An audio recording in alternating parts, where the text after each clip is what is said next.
మనము కొద్దిగా కాలము నుంచి యోషియా గ్రంథాన్ని ధ్యానిస్తూ ఉన్నాం.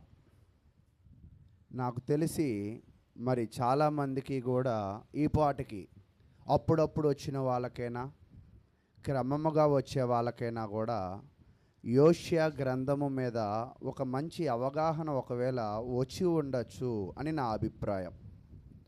ఒకవేళ నేను చెప్పుచున్న విషయాలు ఇళ్ళకెళ్ళి ఎవరైనా మరలా చదివినట్లయితే వాళ్ళకి మరింత దాని మీద అనుభవం కలిగి ఉండిద్ది అని కూడా నా ఆలోచన. అయితే చదివే వాళ్ళు చాలా తక్కువ ఉంటారని కూడా నా అభిప్రాయం. అంతేనా? అంటే వాక్యం వింటాం కానీ మళ్ళీ ఇళ్ళకెళ్ళి చదవడం అంటే కొంచెం కష్టంగానే ఉంటుంది కదా. అది చదువు వచ్చిన వాళ్ళకి కష్టమే, చదువు రాని వాళ్ళకి కూడా కష్టమే. కానీ ఆత్మ సంబంధమైన జీవితము ఒకవేళ అభివృద్ధి పడాలి అంటే మనము నేర్చుకున్న దానిని ఇళ్ళకి వెళ్ళి మళ్ళీ ఏం చేయాలంటే ధ్యానించేవారిగా ఉండాలి. ఎప్పుడైతే మనము ఇళ్ళకి వెళ్ళి ఇప్పుడు చదువుకున్న వాక్యాన్ని ఇంట్లో ఒక్కసారి నెమరు వేసుకుంటామో అది మనకి చాలా బాగా గుర్తు ఉండిపోయిద్ది. లోకంలో కూడా చెప్తూ ఉంటారు, ఒక్కసారి చదవడం 10 సార్లు చదవడం కన్నా ఒక్కసారి రాస్తే బాగా గుర్తుండిపోయిద్ది అని. కాబట్టి దయచేసి మరొక విన్నపం ఏమిటంటే మీ అందరూ కూడా మీ కుటుంబాల్లోకి వెళ్ళి దేవుని వాక్యమును ధ్యానించే వ్యక్తులుగా ఉంటారని కూడా విశ్వసిస్తూ ఉన్నా. ఆ కుర్చీలు కూడా ఫిల్ అయ్యేదాకా ఏదో ఒకటి చెప్దాం అనుకున్నా, అవి కూడా ఫిల్ అయిపోయాయి. సంతోషం. సరే, యోషియా గ్రంథము 8వ అధ్యాయం. యోషియా గ్రంథము 8వ అధ్యాయాన్ని ధ్యానించడం ప్రారంభిద్దాం. మీకు ఎప్పుడు కూడా నేను ఒక విషయాన్ని చెప్తూ ఉంటా. ఒక అధ్యాయాన్ని ధ్యానిస్తున్నప్పుడు ముందుగా దాని యొక్క అవుట్లైన్స్ ఏం చెప్తుంది.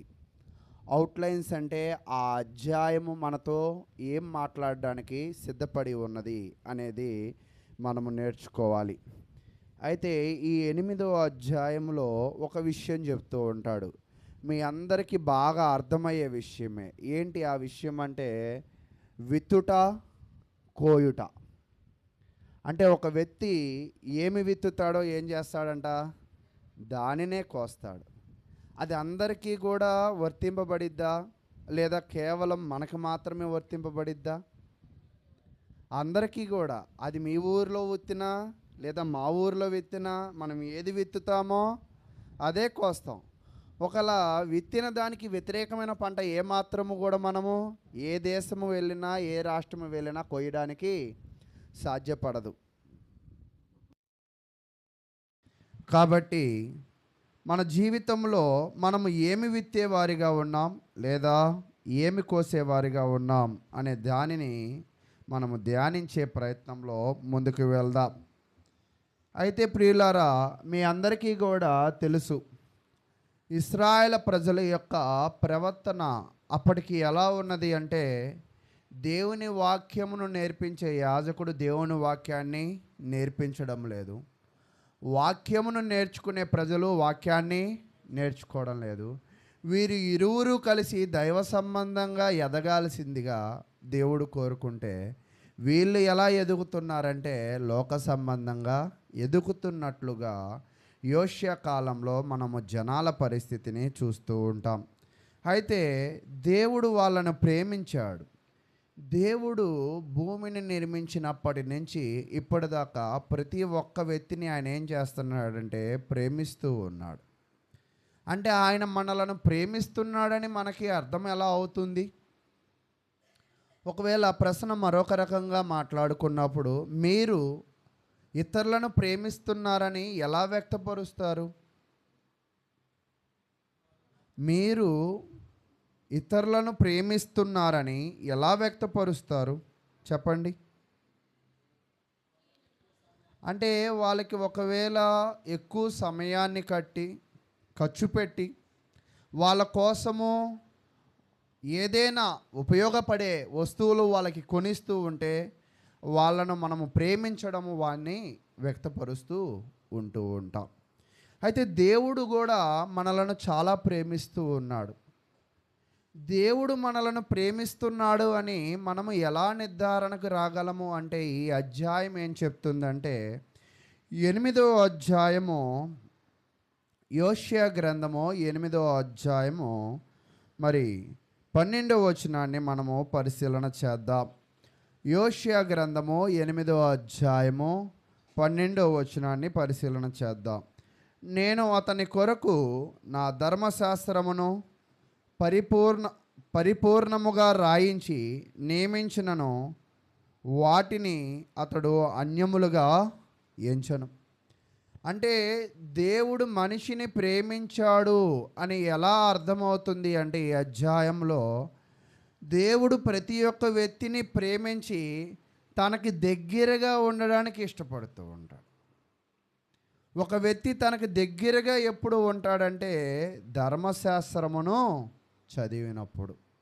దేవారాత్రములో దానిని ధ్యానించువాడు ధన్యుడు.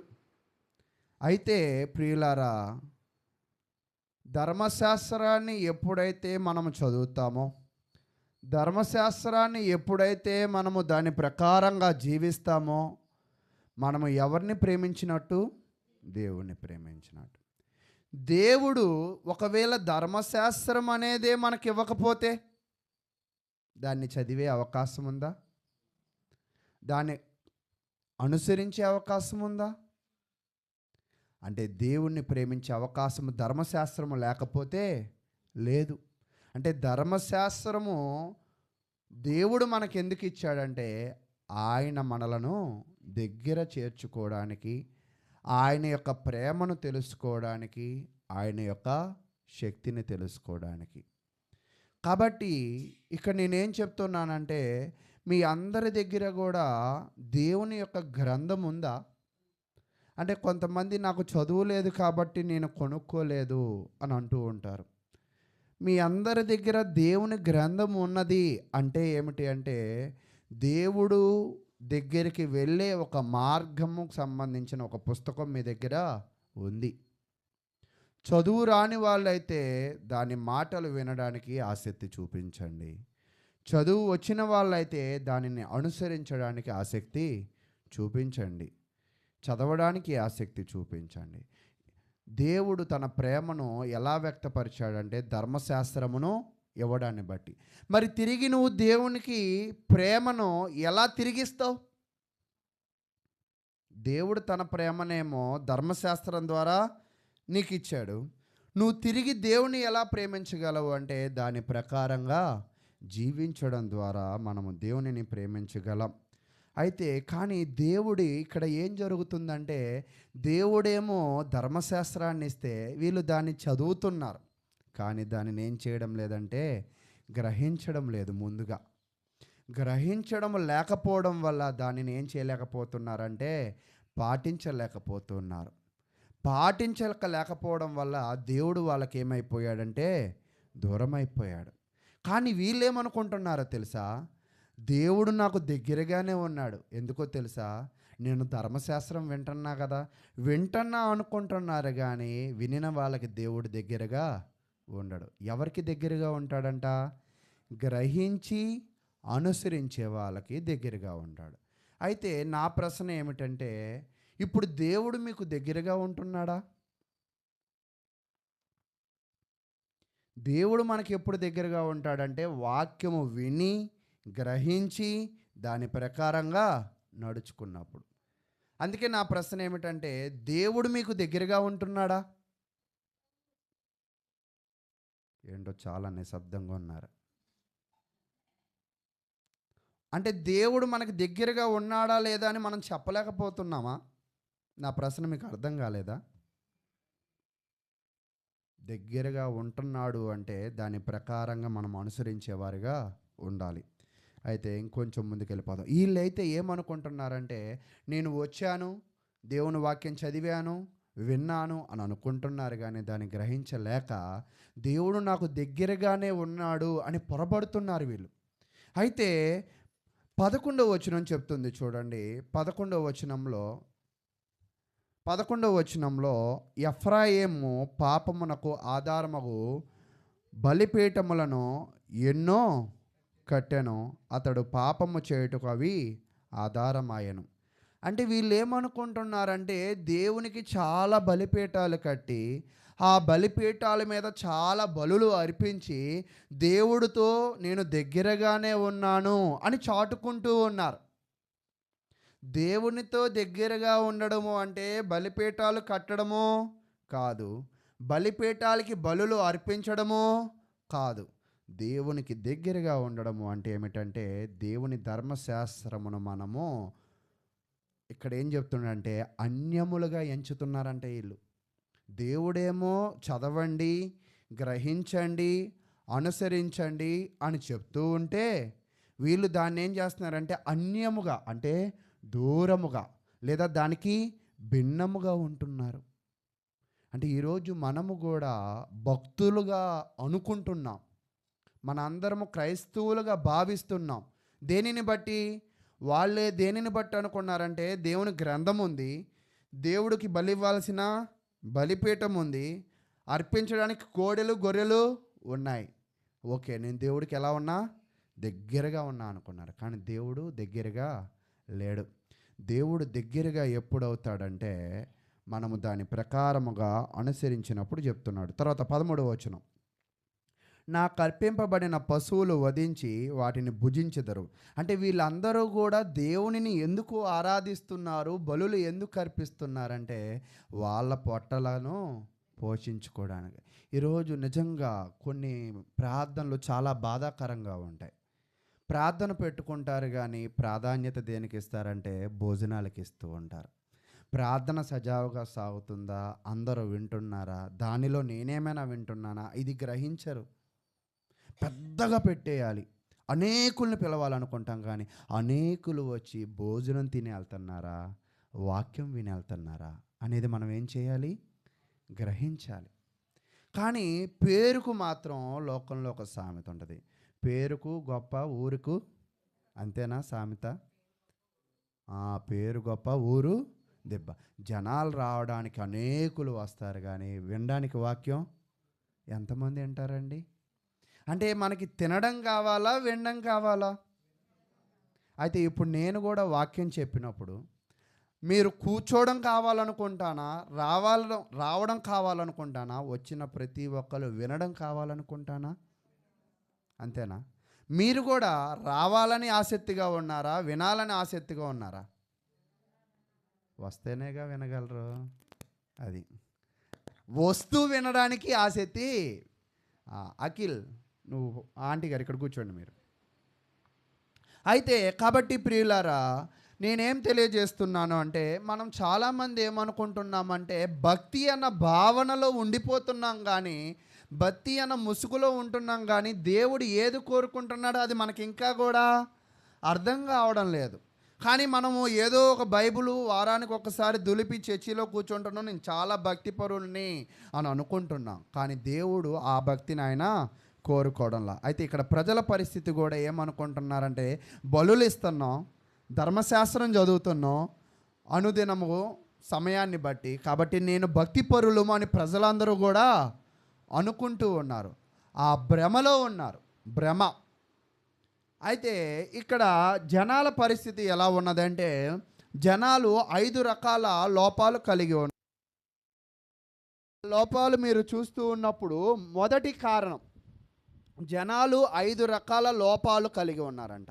మొదటి లోపం ఏమిటి అంటే నిబంధన అతిక్రమిస్తున్నారంట. అంటే దేవుని మాటను వాళ్ళు ఏం చేయడం లేదంట, వినడం లేదంట, దేవుని మాటను మీరి నడుచుకుంటున్నారంట. అంటే వినడం లేదు ఒకటి, రెండోది వినకపోతే ఏం చేస్తాము, మీరి నడుచుకుంటాం. హద్దు మీరి మాట్లాడుతున్నాం అంటారు కదా, హద్దులు తెలియకపోతే హద్దులు ఏమవుతాం, ఒక్కోసారి మీరుతూ ఉంటాం. కాబట్టి అక్కడ ఉన్న జనాల పరిస్థితి ఎలా ఉందంటే హద్దులు మీరి నడుచుకుంటున్నారు అని అర్థమైంది. రెండవది, వాళ్ళ పరిస్థితి ఎలా ఉందంటే అనుమతి లేకుండా రాజులను, అధికారులను, యాజకులను నియమించుకుంటున్నారు. అంటే ఇశ్రాయేలీలకి ఒక చట్టం ఉన్నది. ఏంటి ఆ చట్టం అంటే ఒక వ్యక్తిని వాళ్ళు నియమించుకోవాలి అంటే మీ అందరికీ బాగా తెలుసు, అపోస్తుల కార్యములో భోజనాలు పంచడానికి ఎంచుకునే విధానం ఎలా ఉందంట? వాళ్ళు ఎలాంటి వాళ్ళు అయి ఉండాలంట? ఈరోజు నిజంగా దేవుని పనిని అందరూ చేయడానికి ఇష్టపడతారు, కానీ మనం అందరికీ ఇవ్వడానికి అవకాశం లేదు. ఎవరికి మాత్రమే ఇవ్వాలి అంటే పరిశుద్ధుడు అవ్వాలి, నిష్కలంకులుడు అవ్వాలి, యథార్థ హృదయం కలిగిన వాడు అవ్వాలి, సామర్థ్యతను కలిగి ఉన్నవాడు అవ్వాలి. అంటే మనకి నచ్చినట్లుగానో అతనికి నచ్చినట్లుగానో మనం పనిని ఇవ్వకూడదు. కానీ ఇక్కడ ప్రజలు ఏం చేశారంటే వాళ్ళ మనసుకు నచ్చిన వ్యక్తులకు ఏం చేశారంట? అధికారాలు ఇచ్చేశారంట. అంటే అధికారం ఎవరికి పడితే వాళ్ళకి ఇవ్వకూడదు. ఒక గుడ్డివాడు అధికారి అయ్యాడంటే ఆ యొక్క రాజ్యం అంతా కూడా ఏమైపోద్ది? గుడ్డివాడు అయిపోతారు. ఒక అసమర్థుడు అధికారి అయ్యాడంటే ఆ రాజ్యం అంతా ఏమైద్ది? మునిగిపోయిద్ది. ఒక ఒక చెడ్డ వ్యక్తి అధికారి అయ్యాడంటే ఆ రాజ్యం అంతా కూడా ఏమైపోయిద్ది? పాడైపోయింది. మీకు గతంలో కూడా చెప్పా, సౌలు చేసిన పనికి రాజ్యంలో ఏమొచ్చిందంట? దావీదు కాలంలో కరువు వచ్చింది. పాపం చేసింది ఎవరు? రాజు. కరువు వచ్చింది ఎవరి మీద? అంటే రాజు సరిగా లేకపోతే ప్రజల మీద ఏం పడిద్దంట? ఆ ఎఫెక్ట్, అంటే ఆ ప్రభావం. అంటే అధికారులు ఎలా ఉండాలి అంటే, ఒకవేళ మన భాషలో మాట్లాడుకున్నప్పుడు సేవకుడు ఎలా ఉండాలి? సరిగా ఉండాలి. అయితే మీకు ఒక ప్రశ్న, మీకు వచ్చిన కొత్త సేవకుడికి మీరు ఇచ్చిన సూచనలు ఏమైనా ఉన్నాయా? నిద్రపోయిన వాళ్ళు కూడా చెప్పచ్చు, మరలా చెప్తున్నా. నేను చెప్పిన ప్రశ్న అర్థమైందా మీకు? ఒక సేవకుడు మీకు నియామకం అయినప్పుడు సేవకుడు ఒకవేళ చేసే లోపాలు ఎప్పుడైనా మీరు హెచ్చరించడానికి ప్రయత్నం చేశారా? ఆయన ఎక్కడ వింటాడండి అంటారా? అంటే ఎప్పుడైనా మనము ఒకరిని అధికారిగా నిలవబెట్టినప్పుడు వాళ్ళ యొక్క అడుగుజాడలను జాగ్రత్తగా ఏం చేయాలి తెలుసా? గ్రహించాలి, పరిశీలించాలి. ఎందుకంటే ఆయన తప్పటడుగులు వేస్తే మునిగేది ఎవరు? మనం. తరువాత 2 తప్పులు. మొదటి తప్పు ఏమిటంట? నిబంధనలను, దేవుని మాటలను మీరుతున్నారు. రెండవది వాళ్ళ మనసుకు నచ్చినట్లుగా అధికారులను నియమించుకుంటున్నాడు. మూడవది, వాళ్ళు విగ్రహారాధనకు బాగా లోనైపోయారు. వాళ్ళు దేనికి లోనైపోయారంట? విగ్రహారాధనకు బాగా లోనైపోయారు. అంటే ఎందుకు విగ్రహారాధనకు లోనైపోయారంటే ప్రతి దానికి కూడా లింక్ ఉంది. లింక్ ఏంటంటే వాళ్ళు దేవుని మాట వినలేదు కాబట్టి అధికారులను సరిగా నియమించుకోవాలి. అధికారులను సరిగా నియమించుకోలేదు కాబట్టి అధికారి అనేవాడు ఏం చేయాలి? అసలు పరిపాలన సరిగా చేయాలి. మరి సరైన అధికారులు కాదు కదా, వాళ్ళు సరిగా పరిపాలన చేయలేదు కాబట్టి ఆ రాజ్యంలోకి ఎవరు ప్రవేశించారు? విగ్రహాలు ప్రవేశించాయి. అర్థమైందా? అయితే విగ్రహాలు ప్రవేశించడం వల్ల వాళ్ళు సహాయం ఎవరి కోసం వెళ్ళారంటే అశూరులు. అంటే వాళ్ళకి ఏదైనా అవసరం వస్తే ఇరుగు పొరుగు వాళ్ళని చూస్తూ ఉన్నారు. కానీ దేవుడి వాక్యం ఏం చెప్తుందంట? నరులను నమ్ముట కంటేనో రాజులను నమ్ముట కంటేనో ఎవరిని ఆశ్రయించాలంట? అంటే యెహోవాను ఆశ్రయించడం మేలు అని ఎవరికి తెలిసిద్ది? దేవుని దగ్గరికి వచ్చే వాళ్ళకి తెలిసిద్ది. ఎవరికి తెలియదు? ఈ విగ్రహాలు పూజించే వాళ్ళకి తెలియదు. అధికారులు, సరైన అధికారులు లేని వాళ్ళకి తెలియదు. దేవుని వాక్యమును వినని వాళ్ళకి అస్సలు తెలియదు. నా మాటలు అర్థమవుతున్నాయా? అంటే ఒక్కోసారి నా మాటలు అర్థం కావేమో అని నేనేం చేశానంటే ఎక్కువ చదువుకోకపోయినా తక్కువగా ఇక్కడ రాశా. అర్థమైందా మీకు? తర్వాత వాళ్ళు దేవుని నమ్ముకోలేదు కాబట్టి వాళ్ళు ఎవరి సహాయాలు ఎక్కువ కోరుకుంటున్నారంట? మనుషుల సహాయాలు. ఎప్పుడైతే ఒక వ్యక్తి మనుషుల సహాయాలను కోరుకుంటారో దేవునిని ఏం చేసినట్లంటే తృణీకరించినట్లుగా కాదు కానీ వెక్కిరించినట్లు. మనం కూడా ఒక్కోసారి వెక్కిరిస్తాం. ఎలాగో చెప్పనా? అక్కడ ఇద్దరు ఉన్నారనుకోండి, మన ఇంట్లో శుభకార్యం అనుకోండి, ఇద్దరు మనకు తెలుసు కానీ ఒకళ్ళంటే మనకి పడదు. అలా పడకపోతే ఆ పక్కన వాళ్ళకి ఇచ్చి వీళ్ళకి మాత్రం ఏం చేయం? అలా ఎప్పుడైనా చేశారా మీరు? పోనీ అలా ఎప్పుడైనా అనుభవించారా బాధ? అనుభవించి ఉంటారు, చేసి ఉండకపోవచ్చేమో. కానీ అంటే ఇక్కడ వీళ్ళు మనుషుల సహాయాలు కోరుకుంటున్నారంటే ఎవరిని వెక్కిరించినట్టు? దేవుణ్ణి వెక్కిరించి. కాబట్టి ఈ 5 కారణాలు వల్ల వాళ్ళ జీవితం ఏమైపోయిందంటే కోల్పోయారు. మరలా నేను ఒకసారి చెప్తాను, వినడానికి ప్రయత్నం చేయండి. మొట్టమొదటి తప్పు ఏమిటి అంటే వాళ్ళు దేవుని వాక్యమును అతిక్రమించారంట. అంటే దేవుని మాట వినలేదు కాబట్టి వాళ్ళు ఏం చేశారంట? అతిక్రమించారు. ఎప్పుడైతే దేవుని మాట వినలేదో వాళ్ళలో ఏముండదు, దేవుని జ్ఞానం ఉండదు. ఎప్పుడైతే వాళ్ళలో దేవుని జ్ఞానం ఉండదో అన్యాయస్తులైన అధికారులను వాళ్ళు ఏం చేసుకున్నారు, నియమించుకున్నారు. అంటే ఒకవేళ దేవుని జ్ఞానం ఉంటే వాళ్ళు ఎవరిని నియమించుకుంటారు, మంచి వాళ్ళను నియమించుకుంటారు. కాబట్టి ఒక తప్పు చేయడం వల్ల ఇంకొక తప్పుకి వాళ్ళు ఏమైపోయారంట, దొరికిపోయారు. అయితే అన్యాయమైన అధికారులు, అన్యాయమైన రాజులు, అన్యాయమైన యాజకులు ఉండడం వల్ల వాళ్ళు దేవునిని కాకుండా ఎవరిని ఆరాధించారంట, విగ్రహాలను ఆరాధించారు. ఎప్పుడైతే విగ్రహాలను ఆరాధించారో విగ్రహాల ద్వారా అవేం చేయలేవంట, చెవులుండి వినలేవు, ముక్కులుండి వాసన చూడలేవు, చేతులుండి చేయలేవు. కాబట్టి వీళ్ళు సహాయం కోసం ఎవరి దగ్గరికి వెళ్ళేవాళ్ళంట, అషూర్. అసలు అషూరు దగ్గరికి ఎందుకు వెళ్ళేవాళ్ళు అంటే అషూరీలు బలవంతులు. ఈరోజు చాలామంది కూడా మనం సహాయాల కోసము దేవునిని అర్జించకుండా మనుషులను వేడుకుంటూ ఉంటాం. దైవభక్తి కలిగిన వాడు ఎప్పుడైనా కూడా మొట్టమొదటిగా ఎవరి దగ్గర అడుక్కుంటాడంటే మన భాషలో దేవుని దగ్గరే. ఈ భూమి మీద ఫస్ట్గా మనం ఎవరిని అడిగేవారిగా ఉండాలంటే దేవునినే. అయితే తర్వాత వాళ్ళు దేవునిని అడక్కపోవడం వల్ల వాళ్ళు దేవుని ఏం చేసినట్లంటే వెక్కిరించినట్లుగా ఇక్కడ మనం చూస్తూ ఉన్నాం. ఈ 5 పాపాల వల్ల వాళ్ళు విత్తారు. ఇవన్నీ విత్తనాలు. దేవుని వాక్యం వినల, అదొక విత్తనం పడిపోయింది. కాబట్టి దేవుని మాటలను మీరి జీవించారు. ఆ విత్తనం పడగానే రెండో విత్తనం ఇంకోటి ఏమైంది, అధికారులు, అన్యాయమైన అధికారులు విత్తనాలు వేశాడు. తర్వాత అన్యాయమైన అధికారులు ఏం చేశారు, విగ్రహాలను తెచ్చారు, ఆ విత్తనం వేసుకున్నారు. తర్వాత వాళ్ళు అషూరు దగ్గరికి వెళ్ళి ఆ విత్తనం వేసుకున్నారు. తర్వాత వాళ్ళు దేవునిని వెక్కిరించారు. ఇవన్నీ విత్తనాలు ఏం చేశారంటే వీళ్ళు వేసేశారు. అయితే మీకు ఒక చిన్న విషయం నేను చెప్తాను, మీరు బాగా ఆలోచించేసి చెప్పాలి. అర్థమైందా? అయితే ఏంటంటే ఆలోచన, ఒక మామిడికాయ టెంకి మంచి భూమిలో పాతారు కదా, ఓకేనా? ఏం చెట్టు వచ్చిద్ది? కరెక్ట్గా ఆలోచించేసి చెప్పండి. ప్రశ్నలో తికమక ఉంది, ఆలోచించేసి చెప్పండి.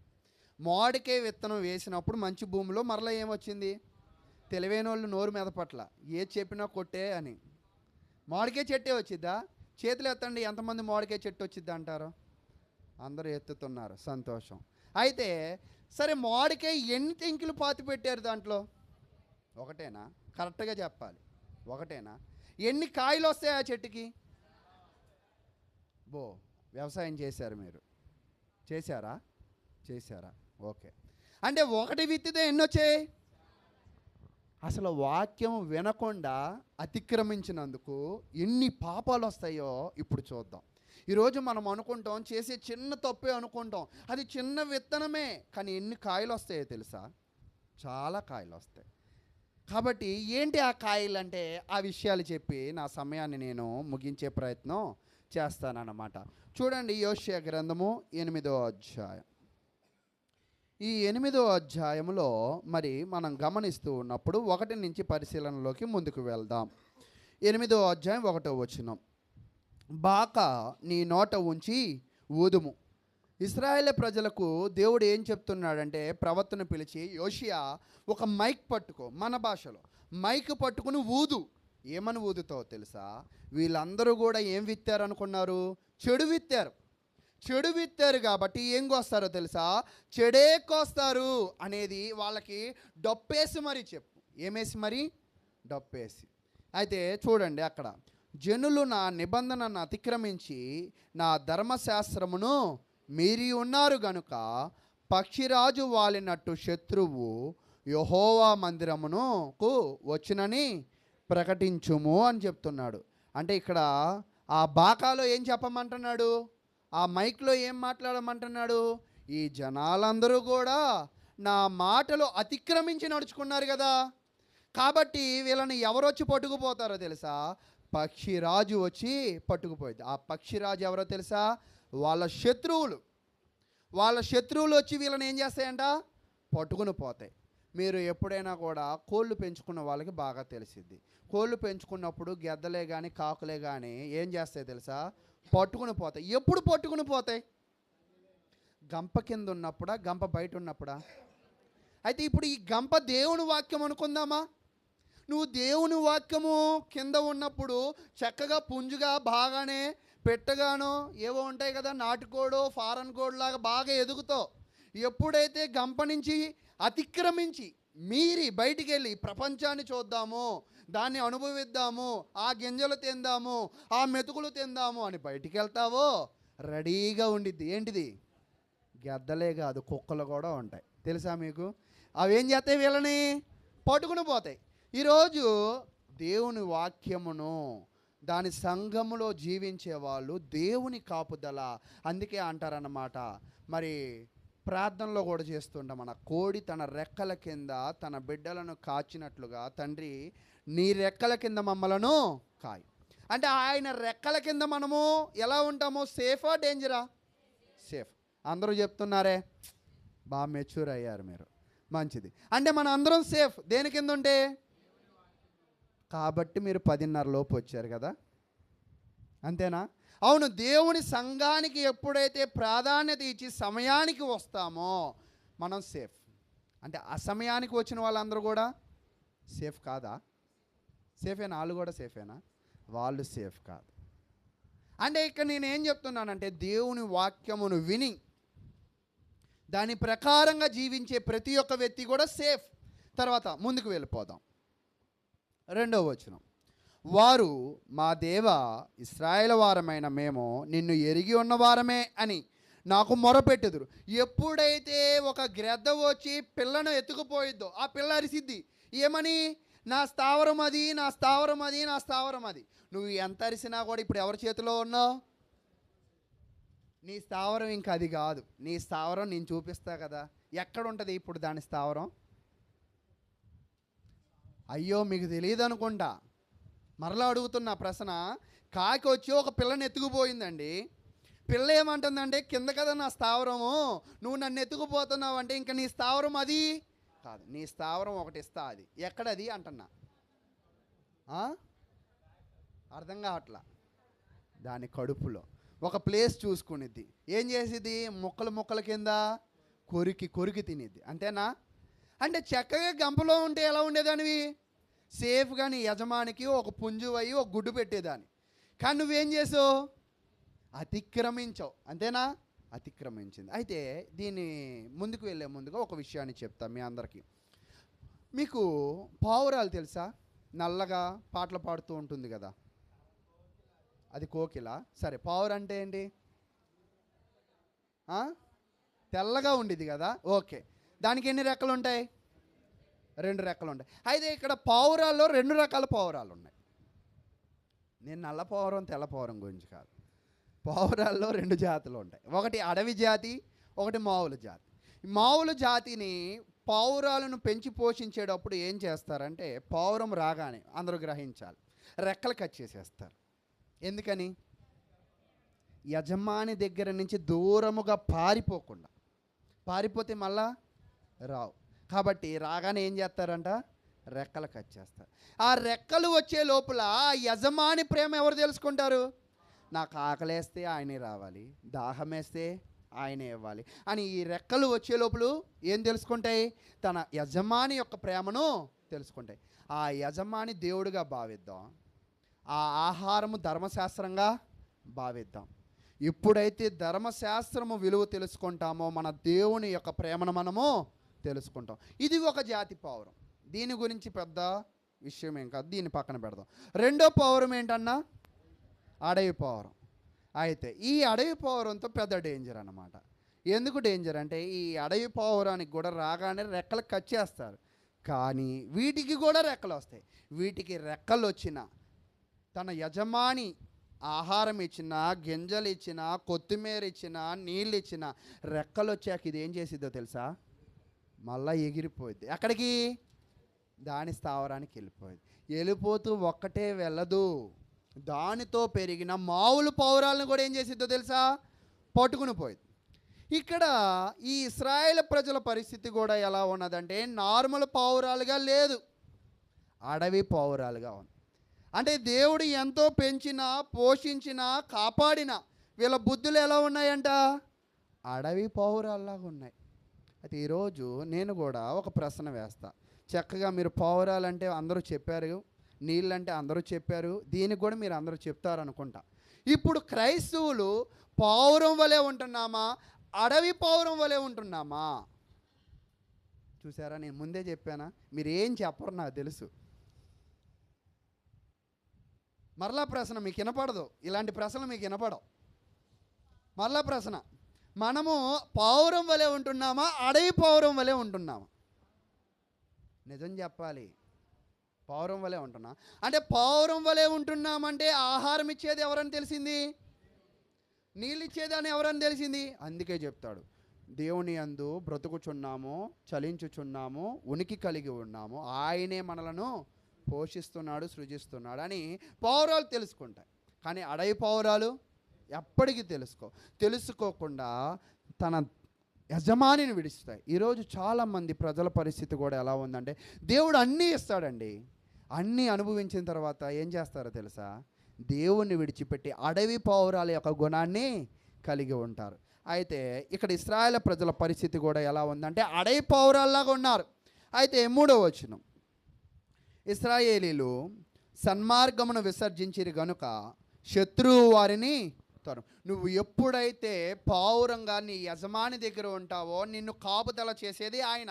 నువ్వు అడవి పావురం వలె బయటికి వెళ్ళిపోతే వేటగాడు ఏం చేస్తాడంటే నిన్ను వేటాడుతాడు, నిన్ను ఏం చేస్తాడంట? తరుముతాడు. అంటే వాక్యానికి విరుద్ధంగా ఉన్న వాళ్ళని సాతానుడు ఏం చేస్తాడంట? తరుముతూ ఉంటాడంట.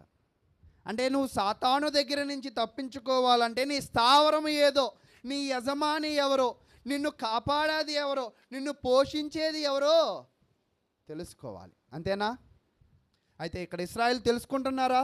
మీరు తెలుసుకోవడం లేదు. కాబట్టి మొదటిది, వాళ్ళు విత్తిన విత్తనాలకి మొదటి ప్రతిఫలం ఏంటో తెలుసా? వాళ్ళు తరమబడతారంట. వాళ్ళు ఏమవుతారంట? అంటే దేవుని సరిగ్గా ఎవరైతే తెలుసుకోరో వాళ్ళు ఏమవుతారంటే తరమబడతారు.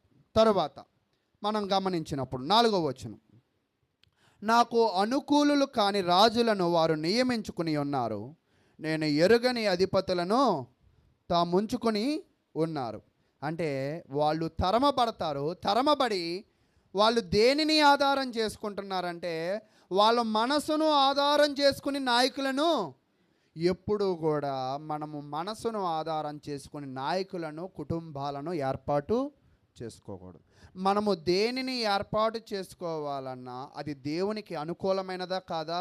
మీకు మరలా ఒక విషయాన్ని నేను తెలియజేస్తాను. కరెక్ట్గా మేము ఈ ఇల్లు కట్టుకోవడానికి ముందుగా నాకు ఒక బిజినెస్ ఆఫర్ ఒకటి వచ్చింది. ఏంటి ఆఫర్ అంటే, హైదరాబాదులో ఎన్డీ కాలనీ అంటారనమాట, మార్వాడీస్ ఎక్కువ ఉంటారు అక్కడ. ఐస్ క్రీమ్ పార్లర్ అంటే మేము పొద్దున్న పాలాపారం ఉంది కదా, దానిని బట్టి అది వచ్చింది. వస్తే నువ్వు కొట్లో కూర్చో, ఏం చేయొద్దు, కొట్లో కూర్చొని 3 లక్షలు పెట్టుబడి పెట్టి కూర్చో, నీకు 80,000 జీతం వస్తుంది అని చెప్పారు. టెంప్ట్ అయిపోయా నేను. ఎంత కష్టపడతాం, అక్కడికి వెళ్ళి అక్కడ కూర్చుందాం ప్రశాంతంగా అని అనుకున్నా మనసులో. అర్థమైందా మీ అందరికీ? అయితే ఒకవేళ నా ఆలోచనలు ఎప్పుడు కూడా విజయవాడని విడిచిపెట్టి వెళ్ళాలని ఎప్పుడు నేను అనుకోలే. 80,000 మాత్రం నన్ను టెమిట్ చేస్తుంది. ఎంత కొట్టుకున్న ఈ విజయవాడలో ఏముంది, కాసేపు వైజాగ్ వెళ్ళిపోదాము, వైజాగ్ బాగుంటుంది కదా అని అనుకున్నా.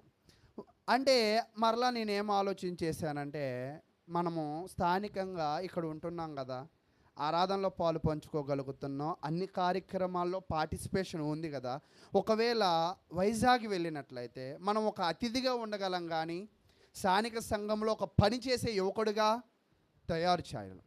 అంతేనా? ఇప్పుడు మన సంఘానికి కూడా వేరే సంఘాల నుంచి వస్తారు. వాళ్ళు ఏం చేస్తారు? ఆరాధనలో వస్తారు, కూర్చుని వెళ్ళిపోతారు, అంతేనా? కానీ అన్నిటిలో పాలు పంచుకోగలరా?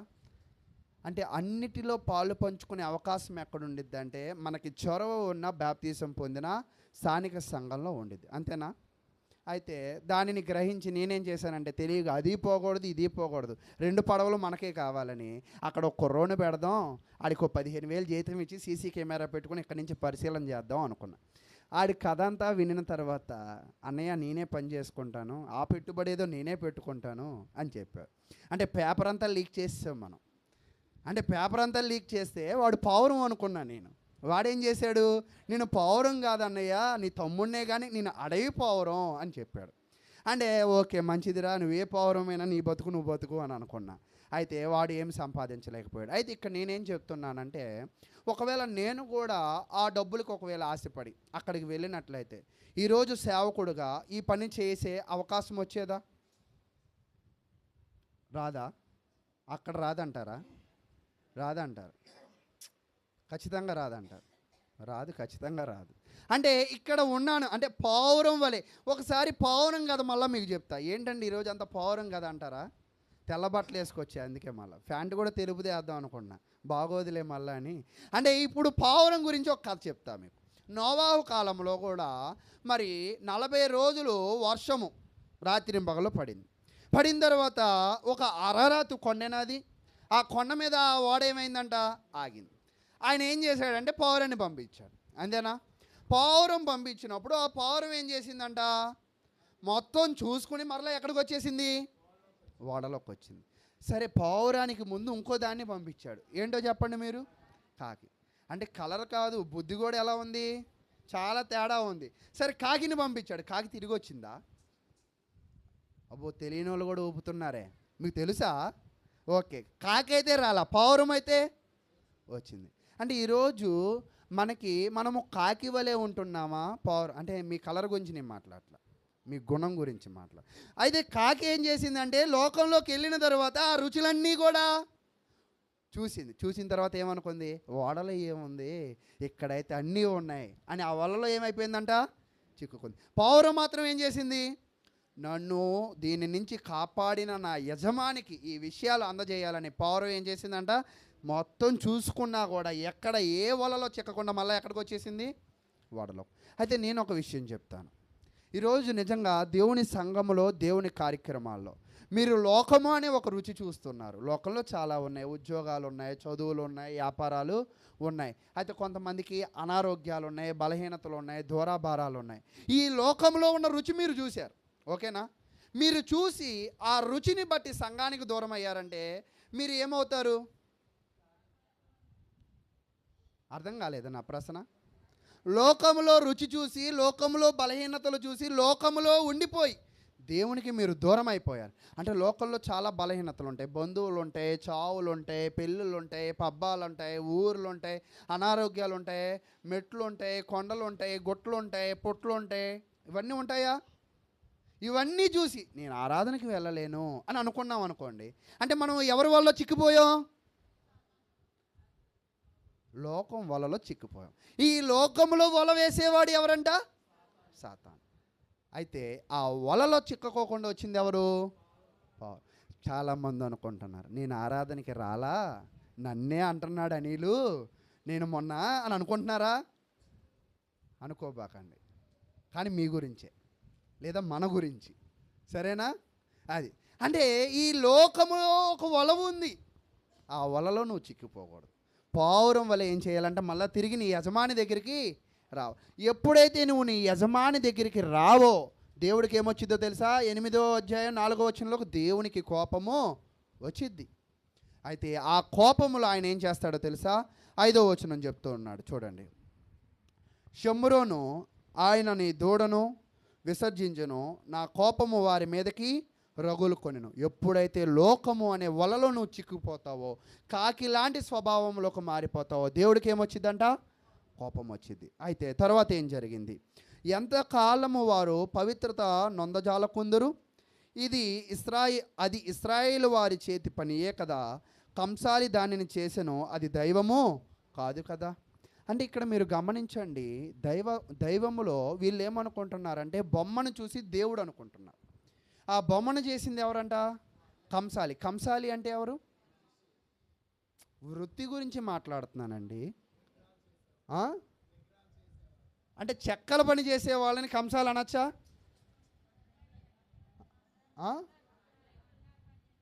బంగారు పని చేసేవాళ్ళు అంతేనా? బంగారు పని చేసేవాళ్ళేనా? అంతేనా? అవును, బంగారు పని చేసేవాళ్ళని కంసాలి అంటారు. అయితే ఈ కంసాలి ఏం చేశాడంటే తన కలిగి ఉన్న బంగారం అంతటి కలిపి ఒక దూడను చేశాడు.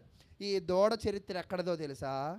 ఆహరోను దగ్గర ప్రారంభమయ్యి ఏరోబోము రాజు దగ్గర మొదలయ్యి ఇక్కడ ఇంకా కూడా ఏమవుతుందంట? ప్రబలుతూనే ఉంది. విత్తునోడు పోయాడు, పూజించినోడు పోయాడు, కానీ దూడ మాత్రం ఏమవలా పోలా. కంసాలి మాత్రం ఏం చేస్తున్నాడు? దాన్ని తయారు చేస్తూనే ఉన్నాడు.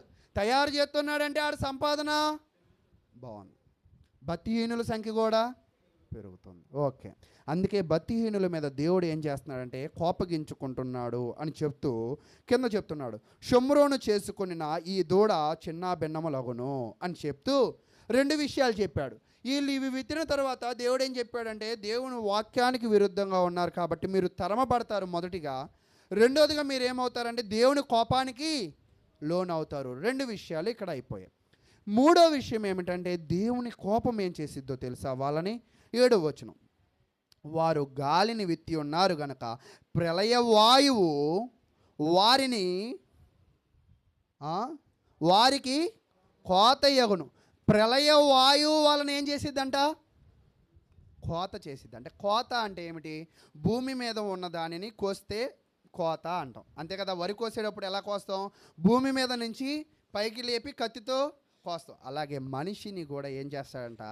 దేవుడు కోపం వస్తే కోత కోస్తాడంట. దేనితో కోత అంటే? ఇది ప్రళయ వాయువుతో.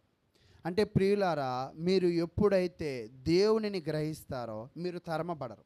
మీరు ఎప్పుడైతే దేవుని గ్రహిస్తారో దేవుని కోపం మీద రాదు.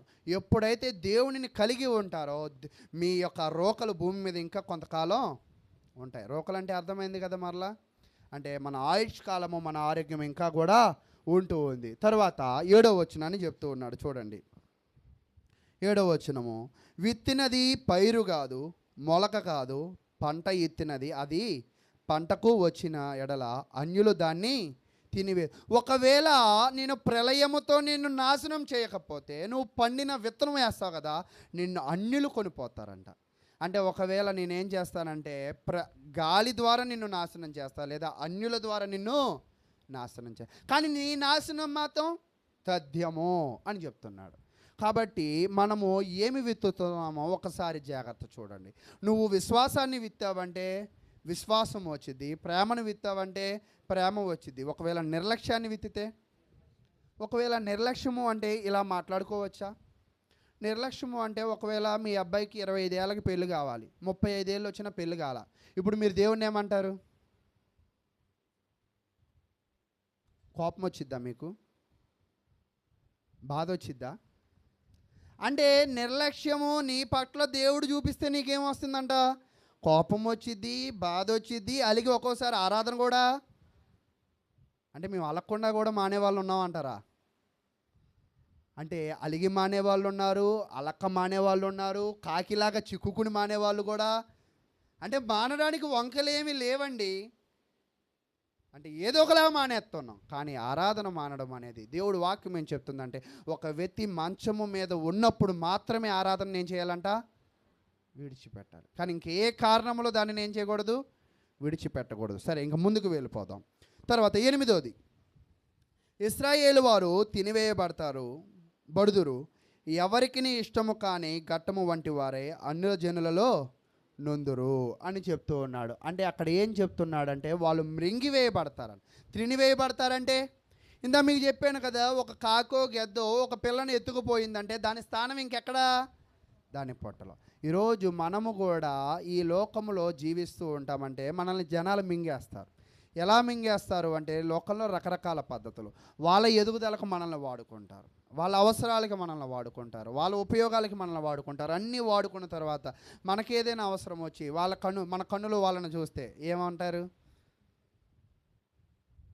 చాలామందికి ఇటువంటి అనుభవాలు బంధువులతోనూ, చుట్టాలు, ఇరుగు పొరుగు వాళ్ళతో ఉంటూనే ఉంటాయి. కాబట్టి ఈరోజు మీరు దేవుని వాక్యానికి విరుద్ధంగా ఉంటే ఈ లోకమే మిమ్మల్ని ఏం చేసిద్దంట? మింగివేసిద్ది అని చెప్తున్నాడు. తర్వాత 9వ వచనం, అడవి గార్ధంబం తన ఆశ తీర్చుకొని పోయినట్లు ఇశ్రాయేలు వారు అష్షూరుల యొద్దకు పోయి.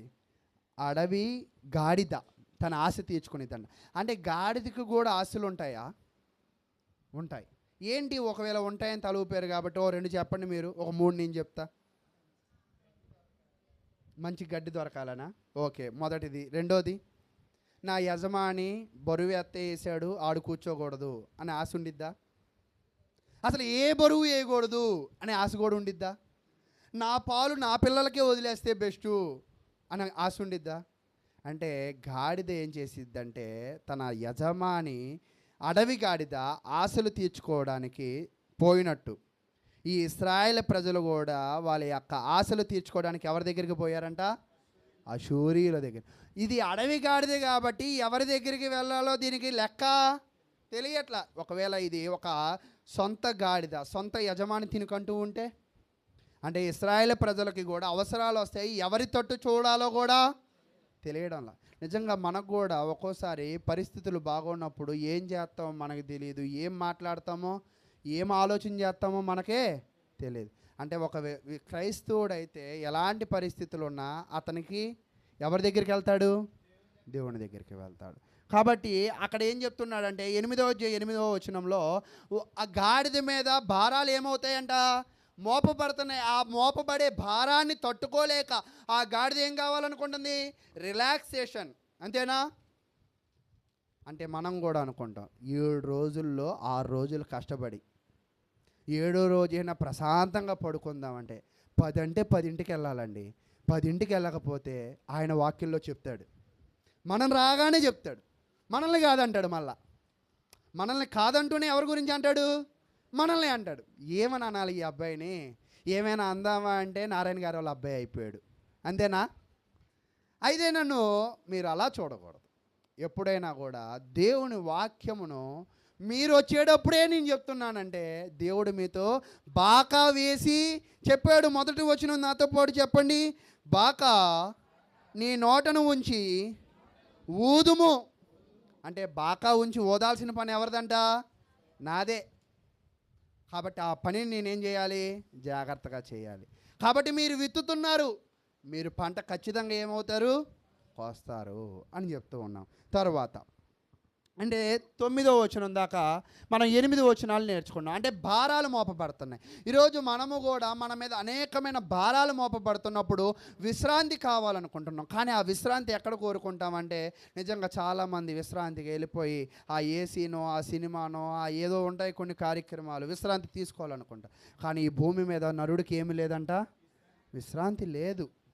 ఆ విశ్రాంతి ఇవ్వగలిగిన వాడు ఎవరు? దేవుడే. కానీ నరుడు మాత్రం విశ్రాంతి కోసం ఏవే వెతుకుతాడు అంటే కొంతమంది మద్యంలో విశ్రాంతి కోరుకుంటారు, కొంతమంది సిగరెట్లో కోరుకుంటారు, కొంతమంది గుట్కాల్లో కోరుకుంటారు. ఎందుకు గుట్కా వేస్తున్నామంటే గుట్కా వేయకపోతే నాకు నవిలు పళ్ళు ఉన్నట్టే కూడా మాకు తెలియదండి అంటారు. కొంతమంది సిగరెట్ ఎందుకు తాగుతుందంటే సిగరెట్ తాగకపోతే నాకు డైజెషన్ అవ్వదండి, సిగరెట్ తాగవలసిందే. నువ్వు మందు ఎందుకు తాగుతున్నావంటే నాకు కాళ్ళు నొప్పులు పోవండి, మందు తాగితేనే ఏమవుతాయంట? అసలు మందే లేనప్పుడు నొప్పులు ఎలా పోయాయండి? అంటే వాటికి మనం ఏమైపోయామంటే బానిసలు అయిపోయాం. అంటే ఆ భారాలను పోగొట్టుకోవాలని దేన్ని ఎత్తుక్కుంటున్నాం? దేవునికి విరుద్ధమైన వాటిని ఎత్తుక్కుంటున్నాం. ఈరోజు చాలామంది కూడా మరి దేవునిని విడిచి భారాలు పోగొట్టుకోవడానికి విరుద్ధమైనవి ఎత్తుక్కుంటున్నారు. తర్వాత ముందుకు వెళ్ళిపోతాం. ఇవి రాయడం నాకు మంచిదైనట్టుంది, వాక్యానికి కొంచెం ముందుకు వెళ్ళట్లా, మళ్ళీ వెనక్కి వచ్చేస్తున్నా. ఎందుకని? మళ్ళీ లోతుకి వెళ్ళామనుకోండి ఎక్కడికో వెళ్ళిపోతుంది, మీకు అర్థం కావట్లా. గాలిపటం తెగిపోతే ఏమైద్ది? ఎటేటో పోతుంది. అది రాయడం వల్ల మళ్ళీ వెనక్కి చూస్తే ఓకే ఇక్కడ ఉన్నానా, సరే మళ్ళీ వద్దాం అని అనుకుంటున్నా. ఇప్పుడు ఎక్కడ ఉన్నాం మీరు చెప్పండి. అంటే మీ గాలిపటం తెగిందో లేదో ఇప్పుడు నేను చెప్తా. భారాల దగ్గర ఉన్నావా? ఓకే. తర్వాత ఏముంది అక్కడ? అర్థం చేసుకున్నారు, సంతోషం. నేను బాబు అన్న నేను మెచ్చుకుంటూ ఉంటా. మేము బైబిల్ స్టూడెంట్గా ఉన్నప్పుడు మొట్టమొదటి రాసిన తర్వాత వెళ్ళే పేపర్ నాదే. ఫస్ట్ పేపర్ ఎవరిదంటే నాదే. తర్వాత అప్పారావు గారి పిల్లలు. మేము కిందకు వచ్చేస్తాం, వాళ్ళు 1 గంటకు వస్తారు. నేను అనుకుంటూ ఉంటా నేను రాసే రైటింగ్ నాకే అర్థం కాదు, బాబన్న ఎలా కరెక్షన్ చేస్తాడు అంటే మా టీచర్ బాబన్న మైకిల్ గారు ఎలా కరెక్షన్ చేస్తాడు, ఎలా మార్కులు వేస్తాడు, ఆయన మీద జాలి పడుతూ ఉండేవాడిని. అలా మీ మీద కూడా ఒక్కోసారి జాలేస్తూ ఉంటుంది. అక్కడ రాశాను, మరి మీకు అర్థమవుతుందా? ఓకే, సంతోషం. 10వ వచనం చూడండి. వారు కానుకలు ఇచ్చి అన్ని జనులలో వేటకాండ్రను పిలుచుకొనినను ఇప్పుడే నేను వారిని సమకూర్చుదును. అంటే అక్కడ ఏం చెప్తున్నాడంటే వీళ్ళందరూ కూడా ఏమైపోతున్నారంటే చెదిరిపోతూ ఉన్నారు. వీళ్ళందరూ కూడా చెదిరిపోతున్నప్పుడు అక్కడ జరుగుతున్న పరిస్థితి ఏంటంటే వారు కానుకలు ఇచ్చి అన్ని జనులలో వేటగాండ్రను పిలుచుకొనినను. వేటగాండ్రులు అంటే గతంలో మీకు ఆల్రెడీ చెప్పా. ఎవరు వేటగాండ్రులు అంటే?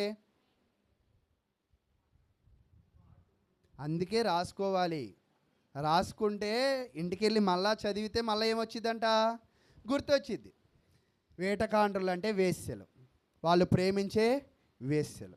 అంటే వీళ్ళు ఏం చేశారంటే, వీళ్ళు చెదిరిపోకుండా వీళ్ళు ఏం చేశారంటే వేశ్యలతో కూడి సంతానాన్ని ఏం చేసుకోవాలనుకుంటున్నారు, అభివృద్ధి పరుచుకోవాలనుకుంటున్నారు. కానీ అది సాధ్యపడిద్దా, సాధ్యపడదు. కాబట్టి అక్కడ చెప్తున్నాడు, అధిపతులు గల రాజు పెట్టు భారము చేత వారు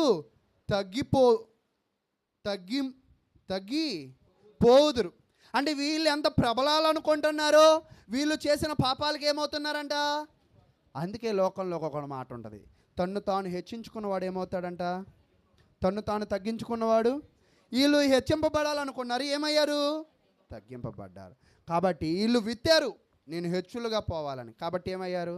లోకంలో కూడా అంట వాళ్ళు అప్పులు మామూలుగా ఎవరులేండి, పిల్లోడు పుట్టినరోజుకి బట్టలు కొంటారు, కేకులు కొత్తారు, అన్నీ పంచుతారు.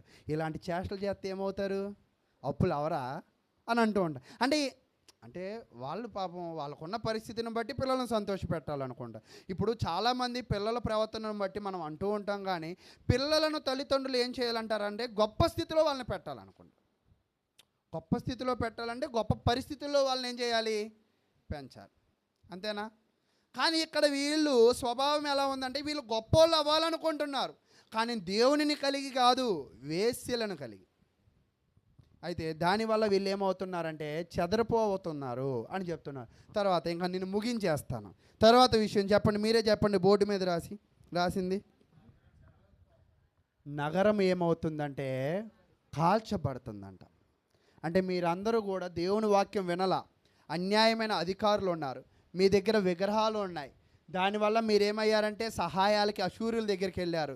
అశూరుల దగ్గరికి వెళ్ళి నన్ను ఏం చేశారంటే అనామికంగా ఆరాధించి నన్ను అవమానించారు. అనామికంగా ఆరాధించడం అంటే ముక్కోబత్తి అంటారు కదా. ముక్కోబత్తి అంటే ఏంటి, నామకార్థ బత్తి. నామకార్థ బత్తితో జీవిస్తున్నామంటే మనం ఎవరిని వెక్కిరించినట్లు. ఈరోజు నిజముగా మనము ఆరాధించే ఆరాధన నామకార్థంగా ఉందా, హృదయపూర్వకంగా ఉందా? ఒకవేళ హృదయపూర్వకంగా ఉంటే ఆయన మహిమ పొందుతాడు, నామకార్థంగా ఉంటే ఆయన ఏమవుతాడంట, వెక్కిరింపబడతాడు. అంటే ఆరాధనకి నువ్వు వచ్చేది దేవుణ్ణి వెక్కిరించడానికా, మహిమపరచడానికా? ఈ విత్తనాలన్నీ వేసేసావు కదా, వీటి పంటలు ఎన్ని వచ్చాయంట అక్కడ. 8వ అధ్యాయం అని ఉందని 8 అంటున్నారు, లెక్కేయండి. 7 కరెక్ట్గా 7 రాశా. వారానికి ఎన్ని రోజులు ఉన్నాయని, 7 ఉన్నాయని. కాబట్టి ఈ 7 కార్యక్రమాలు అనే పంట వాళ్ళు కోసారు. 5 విత్తితే ఎన్ని పంటలు వచ్చాయి, లాభం ఉందా, నష్టం ఉందా? అదేంటి 5గా విత్తింది, ఎన్ని వచ్చాయి, లాభమా నష్టమా? అదేంటండి, 5 రూపాయలు వడ్డీకి ఇస్తే 7 రూపాయలు ఇచ్చారండి, నష్టం అంటారేంటి? లాభం కాదా, నష్టమేనా? అంటే అన్యాయంగా ఉంది కాబట్టి అది ఏమనిపించింది, నష్టం.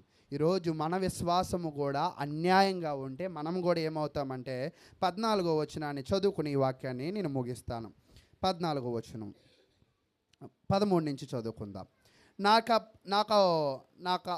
నాకు అర్పింపబడిన పశువులను వధించి వాటిని భుజింతుదురు, అట్టి బలుల యందు యెహోవా ఇష్టము లేదు.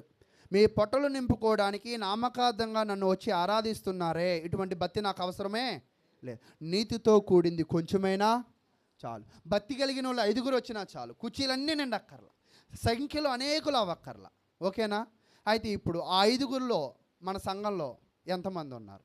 నేను నిజంగా పరిపూర్ణమైన ఆరాధన నేను చేస్తున్నా, నా ప్రశ్న మీకు అర్థమైందా? పరిపూర్ణమైన ఆరాధన నేను చేస్తున్నా అనేవాళ్ళు ఇక్కడ ఎంతమంది ఉన్నారు? అంటే ఆరాధన ప్రారంభము, స్టార్టింగ్ ప్రార్థన నుంచి ముగింపు ప్రార్థన దాకా ఒక స్టండ్ అయి అలా కూర్చున్నట్టుగా మీరు, నా వాక్యం మీకు చులకనైపోయిందండి.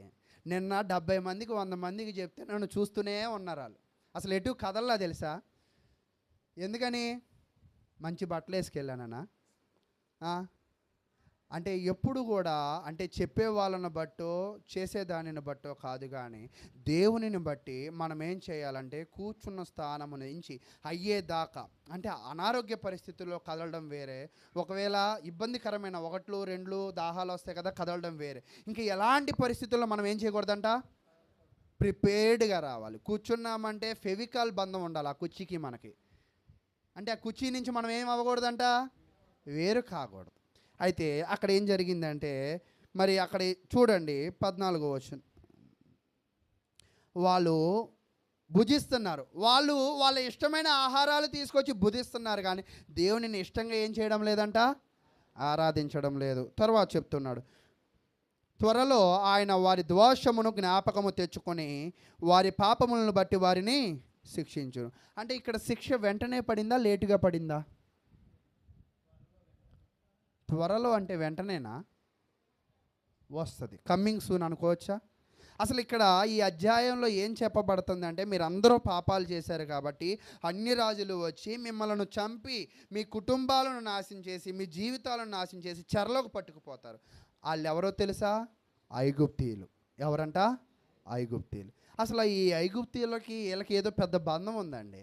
430 ఏళ్ళు బానిస బతుకులు ఆల్రెడీ బ్రతికారు. మళ్ళీ వీళ్ళు చేసిన పాపానికి దేవుడు మళ్ళీ ఏం చేస్తా అన్నాడంట, ఐగుప్తు అంటే ఇక్కడ ఐగుప్తుల బానిసత్వానికి వెళ్తారని కాదు అది అర్థం.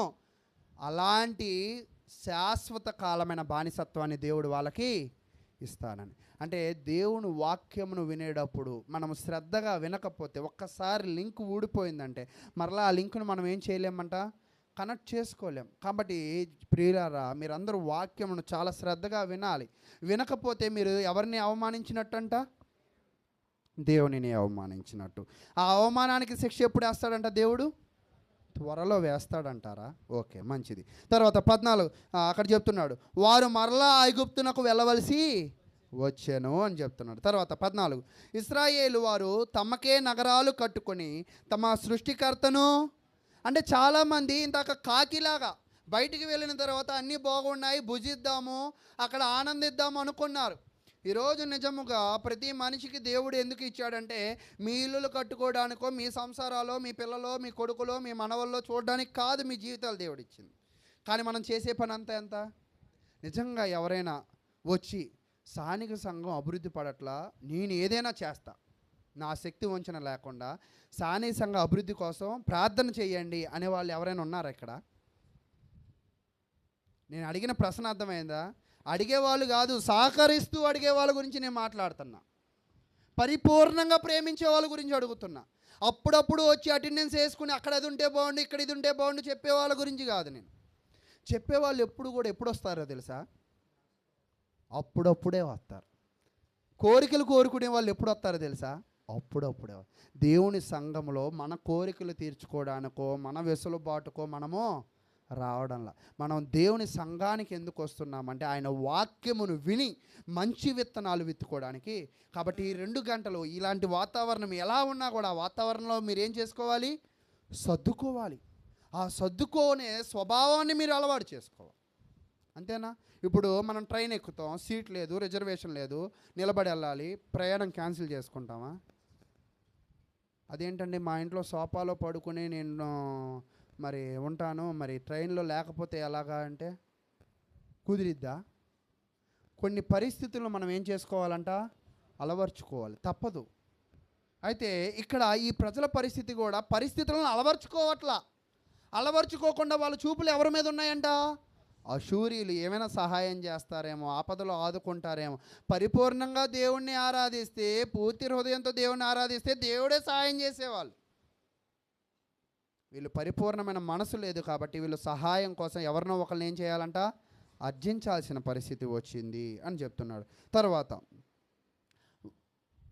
యూదావారు ప్రాకారము గల పట్టణములు చాలా కట్టి ఉన్నారు. నిజంగా ఈరోజు స్థానిక సంఘములో కార్యక్రమాలు అంటే ఎవరికి పట్టనట్టుంటాయి. అదే మీళ్ళల్లో కార్యక్రమాలు అంటే హడావుడి అంతా కూడా ఎవరిది? మందే. అంతేనా? హడావుడి అంతా మందే. కానీ దేవుని కార్యక్రమం అంటే విఐపి పాస్ ఉంటుంది మనకు. అప్పుడు విఐపి పాస్ అంటే ఏంటో తెలుసా? స్పెషల్ గెస్ట్, వస్తాం, కూర్చుంటాం, సమయం అవగానే. ఇప్పుడు నేనేం చెప్తున్నానంటే, ఆరాధన దేవుని సంబంధ కార్యక్రమాల్లో మీరు విఐపీలుగా ఉంటున్నారా, మీ కార్యక్రమాలుగా ఉంటున్నారా?